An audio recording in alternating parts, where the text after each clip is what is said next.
Hello बच्चों, welcome back. आज हम स्टार्ट करने जा रहे हैं एक नई जर्नी, एक नया क्लास 12th फिजिक्स की बिगनिंग होगी आज। Set t is equals to 0। आज से समय शुरू हुआ। 11th में जो भी खराब हो गया, जो भी नहीं पढ़ पाए, लापरवाहियां हो गई, उनको अब भूल जाओ। Set t is equals to 0। शुरू करते हैं क्लास 12th की फिजिक्स ऑन योर ब्यूटीफुल सा चैनल फिजिक्स वाला। सो माय नेम इज अलख पांडे और हम स्टार्ट करेंगे क्लास 12th की फिजिक्स का फर्स्ट चैप्टर आज। और एक दो दिन में आपको मैं स्केड्यूल और कैसे सिलेबस चलेगा, कैसे केमिस्ट्री होगा, सब धीमे धीमे रिलीज कर देंगे। तो चलिए स्टार्ट करते हैं क्लास 12th फिजिक्स का first unit, first chapter. Notes बनाना स्टार्ट करेंगे। काफी कुछ चीजें इस साल नई होने वाली है। वेबसाइट आएगी, इस चैप्टर का नोट्स आपको नीचे डिस्क्रिप्शन में मिलेगा, उस पर आप क्लिक करोगे, वो भी आपको मिल जाएगा। हो सकता हो आज मिले, हो सकता हो एक दो दिन या एक हफ्ते बाद ये सारी चीजें रिलीज हो। इस चैप्टर के सारे न्यूमेरिकल्स आपको मिलेंगे पीडीएफ फॉर्मेट में, उनके सॉल्यूशंस मिलेंगे। काफी कुछ नया होगा, अभी बहुत ढेर सारी आपसे मैं प्रॉमिसेस नहीं करूंगा। चलिए पढ़ते हैं फर्स्ट चैप्टर। सो पहले हम शुरू करने जा रहे हैं फिजिक्स में इलेक्ट्रोस्टैटिक्स। हाँ सर, वो तो मैं समझ गया था थंबनेल देखकर ही। और इलेक्ट्रोस्टैटिक्स का हमारा फर्स्ट चैप्टर एनसीईआरटी के अकॉर्डिंग है इलेक्ट्रिक चार्जेस एंड फील्ड। तो यार फील्ड तक पहुंचने में तो बहुत समय लगेगा। आज तो चार्ज के बारे में ही बेसिक बातें होंगी। आज का लेक्चर बहुत बेसिक होगा, जैसा कि मेरा सभी चैप्टर का फर्स्ट लेक्चर बेसिक सा होता है वैसा ही। तो यार ये जो हम पढ़ने जा रहे हैं ना इलेक्ट्रोस्टैटिक्स, ये एक बहुत बड़ी फिजिक्स की ब्रांच है हमारी, इलेक्ट्रोमैग्नेटिज्म। और क्लास 12th का काफी सिलेबस इलेक्ट्रोमैग्नेटिज्म कवर करता है, काफी सिलेबस। इलेक्ट्रोमैग्नेटिज्म में आपको दो पार्ट पढ़ने होंगे, एक होगा इलेक्ट्रोस्टैटिक्स और एक होगा इलेक्ट्रोडायनेमिक्स। इलेक्ट्रोस्टैटिक्स यानी चार्ज, स्टैटिक मतलब रेस्ट पे, तो चार्ज एट रेस्ट की कहानी होगी इलेक्ट्रोस्टैटिक्स में।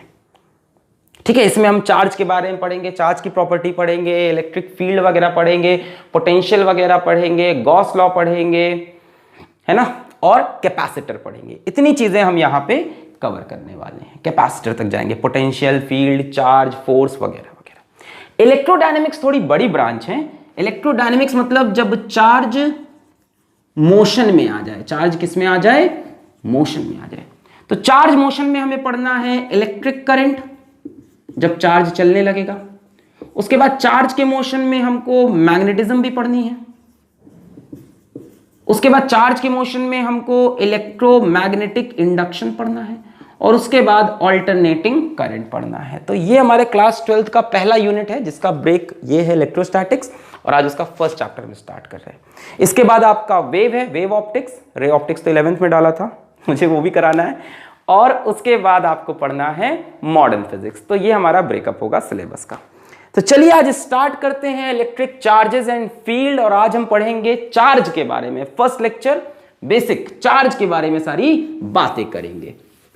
ठीक है, चार्ज के बारे में सारी बातें करते हैं आपसे। सो भाई साहब, आपसे कोई पूछे कि चार्ज क्या होता है, चार्ज क्या होता है, तो बच्चों charge is an intrinsic property of matter. अब बोलोगे सर इंट्रिंसिक प्रॉपर्टी, इंट्रिंसिक मतलब जिसके अंदर कुछ ना हो, मतलब ये लास्ट प्रॉपर्टी है, मतलब इस पे आप रिसर्च नहीं कर सकते इसके अंदर कि ये क्या है।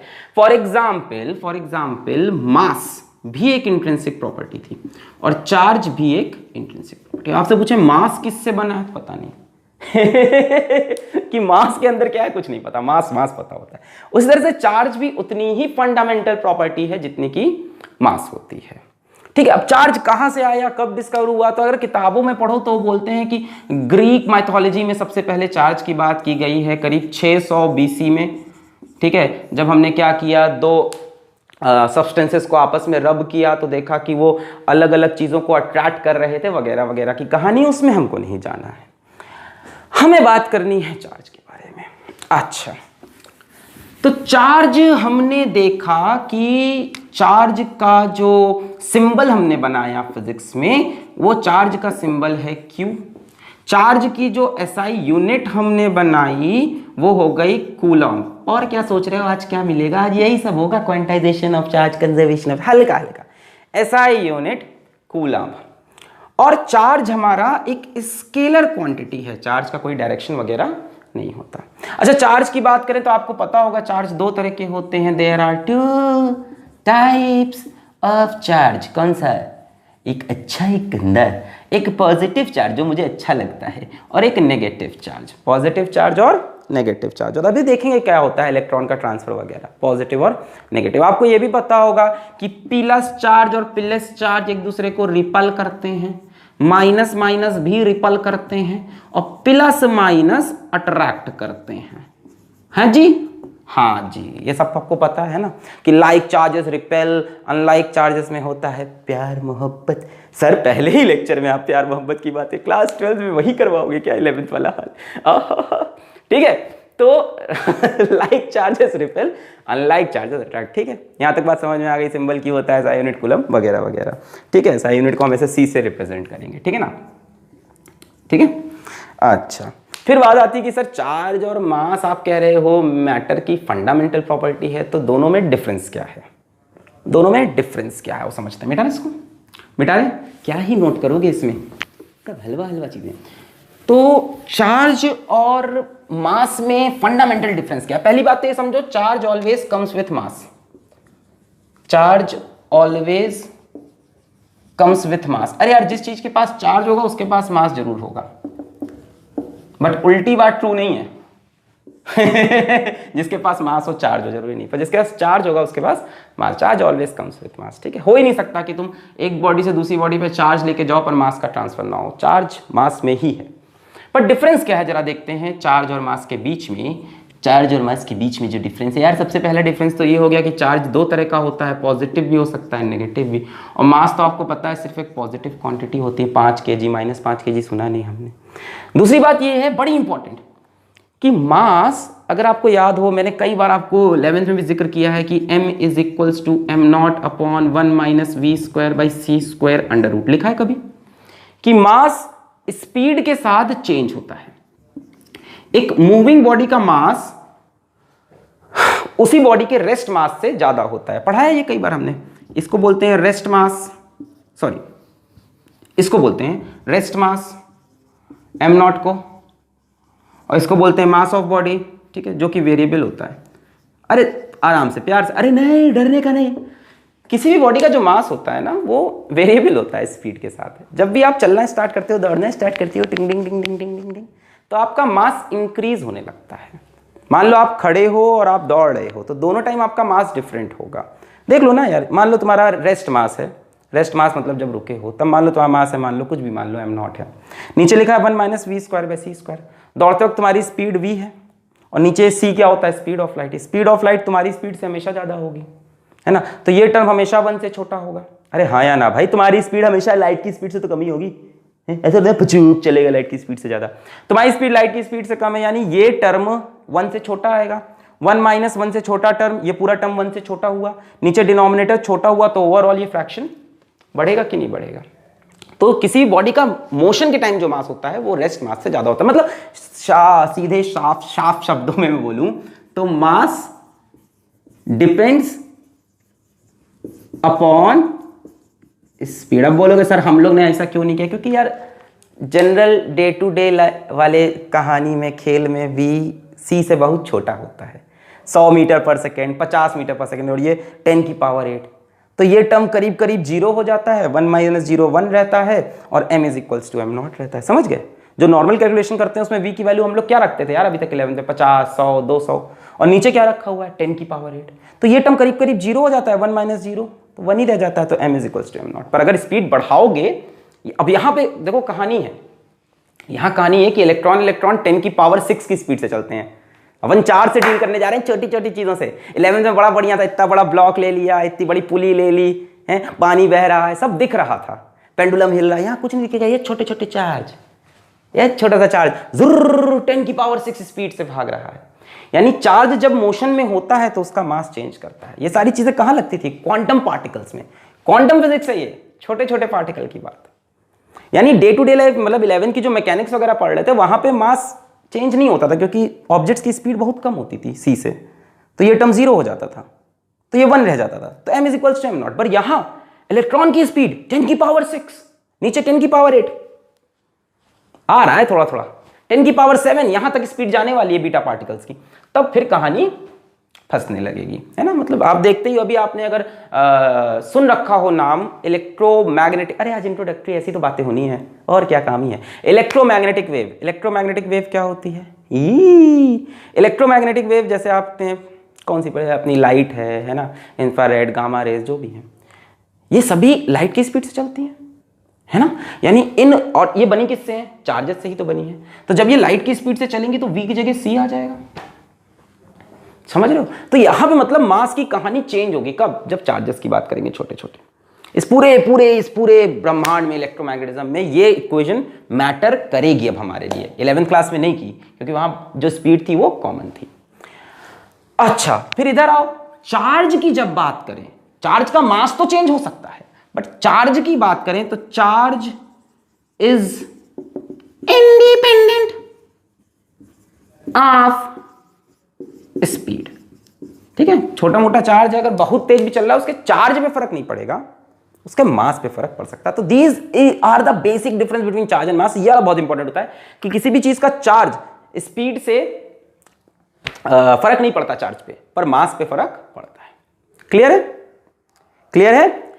चलिए अब उठाते हैं अपना यहां से अगला टॉपिक, जो कि है कंजर्वेशन ऑफ चार्ज। कंजर्वेशन, अरे बात करेंगे अभी सब चीज की, इलेक्ट्रॉन वगैरह की। हाय पहले बात करते हैं conservation of charge. Conservation of charge, सभी लोग एक सुर में यहां से बोलेंगे। Charge can neither be created nor be destroyed, it can be only transfer from one form to another. सबको पता है charge can neither be created nor be destroyed, पता है ना ये सब कहानी।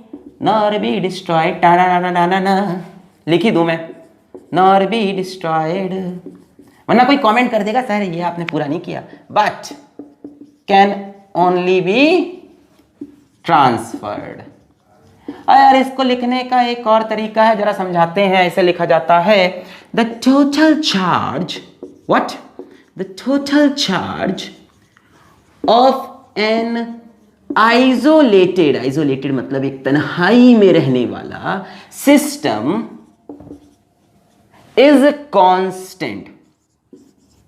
एक तन्हाई में रहने वाले सिस्टम का चार्ज कांस्टेंट रहेगा, बॉडी का नहीं, सिस्टम का। जैसे मान लो यहां एक सिस्टम है, सिस्टम में मिस्टेक हो गई, सिस्टम, मान लो इस सिस्टम में 3 बॉडी है।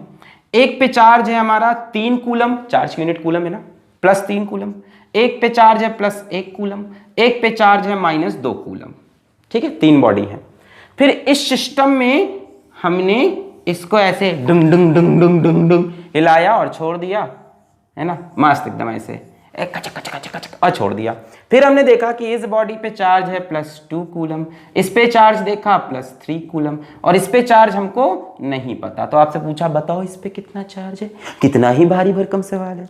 तो यही है, the total charge of an isolated system is constant. मैंने सिस्टम को बंद करके रखा है, मतलब आइसोलेट करके रखा है। समझ लो जो इसकी बाउंड्री है वो नॉन कंडक्टिंग है, इंसुलेटिंग है। कंडक्टर इंसुलेटर पता है, सब नहीं बताएंगे। इंसुलेटिंग बाउंड्री है, तो चार्ज अंदर ही रहेगा, बाहर नहीं जाएगा कहीं। तो यानी ये चार्ज और ये चार्ज बराबर होना चाहिए। तो आप बोल सकते हो क्या, Q1 plus Q2 plus Q3 is equals to Q1 dash Q2 dash plus Q3 dash. समझ में आ गया? टोटल चार्ज फिक्स रहेगा। तो 3 1 4, 3 1 4 minus 2 is equals to 2 plus 3। इस पे चार्ज नहीं पता, लेट इट बी Q 3 से 3 मर गया, और Q इज इक्वल्स टू, ये कितना हो गया, 1 माइनस 2 माइनस 1 उधर गया plus 1, 3 coulomb. So this will be 3 coulomb. जरा जोड़ो, 3 3 6, आए हाय हाय तो गलत हो गया, माइनस 3 कूलम। जरा जोड़ो, 3 3 कैंसिल, 2 कूलम। यहाँ पे 3 1 4 माइनस 2 2 कूलम, सही है ना। यहाँ पे टोटल चार्ज देखो, 3 3 कैंसिल 2 कूलम, यहाँ टोटल चार्ज 3 1 4 माइनस 2 कूलम। ठीक है, सिंपल सी बात है। तो ये है हमारा कंजर्वेशन ऑफ चार्ज। अब कंजर्वेशन ऑफ चार्ज का जो आपको एप्लीकेशन मिलेगा वो आपको एक तो इसी चैप्टर में मिलेगा, बहुत ज़्यादा मिलेगा, और एक आपको ना रेडियो एक्टिविटी की जो न्यूक्लियर इक्वेशंस होती है वहाँ पे मिलता है। अगर आपको याद हो क्लास 10th में अगर आपने रेडियो एक्टिविटी पढ़ रखी है, अगर नहीं पढ़ रखी तो इस साल तो पढ़नी ही है मॉडर्न फिजिक्स में। मान लो अपने पास थोरियम है, थोरियम का एटॉमिक नंबर है 90। मान लो थोरियम में से मैंने एक अल्फा पार्टिकल निकाला, अल्फा पार्टिकल मतलब +2 चार्ज निकला। अब जो भी स्पीशी यहाँ बचेगी उस पर कितना चार्ज बचता था, यहाँ हम क्या लिखते थे, यहाँ 90 प्लस चार्ज था, यहाँ +2 है, तो यहाँ कितना बचेगा +88। So what is this? This is conservation of charge. हमें कैसे पता चला कि यहां से यहां चार्ज कम हुआ? Because of conservation. Total charge of an isolated system remains constant. तो न्यूक्लियर इक्वेशंस पे भी ये चीज काम आती है। अब ये है कि असल में तो ये नंबर ऑफ प्रोटॉन्स लिखे थे, सब तो पढ़ेंगे, मतलब बता रहा हूं कि इस तरह से चार्ज कंजर्वेशन हमने हर जगह देखा। और एनसीईआरटी में एक लाइन लिखी है, the conservation of charge is experimentally found to be true. इसका कोई प्रूफ नहीं है, आपका सबूत दो सर, इसका सबूत नहीं है कोई, experimentally found to be true. तो चार्ज के बारे में काफी बातें कर ली हमने। चार्ज दो तरह के होते हैं, पॉजिटिव नेगेटिव। चार्ज का जो SI यूनिट है वो कूलम है, चार्ज का जो सिंबल है वो Q है। चार्ज स्केलर क्वांटिटी है, रिपेल करते हैं, लाइक चार्जेस अट्रैक्ट करते हैं अनलाइक चार्जेस। चार्ज कंजर्व रहता है, टोटल चार्ज चेंज नहीं होता। अच्छा अब बात करते हैं क्वांटाइजेशन ऑफ चार्ज की। Quantization of charge, quantization of charge. पहली बात आती है, what is the word quantized? What is quantization? तो क्वांटाइजेशन होता है anything which is available in fixed amount, anything which is available in fixed amount, है ना। मतलब जैसे ये मार्कर है, ये मार्कर तुम दुकान में जाओगे या तो 1 मिलेगा, या तो 2 मिलेगा, या तो 3 मिलेगा, या तो 4 मिलेगा, 1.5 नहीं मिलेगा, 2.5 नहीं मिलेगा, 2.25 नहीं मिलेगा। यानी it is available in fixed amount. या तो 1 लो, या तो इसके बाद 2 लो, या तो 3 लो, या तो 4 लो, है ना। इसको बोलते हैं क्वांटाइजेशन। कोई चीज अवेलेबल हो बट फिक्स्ड अमाउंट में हो, ठीक है। जैसे मान लो बिंगर, जैसे व्हाइट बोर्ड है, व्हाइट बोर्ड या तो 1 होगा, या तो 2 होगा, या तो 4 होगा। ऐसी चीज को हम बोलते हैं कि क्वांटाइज्ड है। The food you eat is not quantized. खाना जो खाते हैं कोई क्वांटाइजेशन नहीं है उसमें, है ना। अब इतना छोटा छोटा ग्रेन है, रोटी तोड़ के खा ली, उसको गिन नहीं सकते ना, वो क्या गिनेगा रोटी? दूध पी रहे हैं उसको गिन सकते हैं कितने मॉलिक्यूल गिन सकते हैं on quantum level. But basically अगर बड़ी बड़ी कंडीशंस बात करें, क्वांटाइजेशन मतलब कोई चीज अवेलेबल इन फिक्स्ड अमाउंट। तो हमने देखा कि ये जो चार्ज है ना, दिस चार्ज इज क्वांटाइज्ड। हाँ, मतलब किसी भी तरह का आप अलूल जलूल चार्ज अलूल जलूल चार्ज आप किसी को नहीं दे सकते, ठीक है। चार्ज फिक्स्ड अमाउंट में ही दे सकते हो, अवेलेबल इन फिक्स्ड अमाउंट। जैसे इसकी पहली डेफिनेशन ये बोलती है, the smallest charge that can exist independently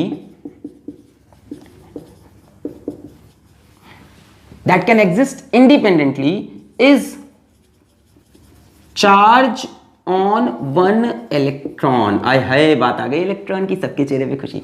electron पे पाया जाने वाला चार्ज इस पूरे यूनिवर्स का सबसे छोटा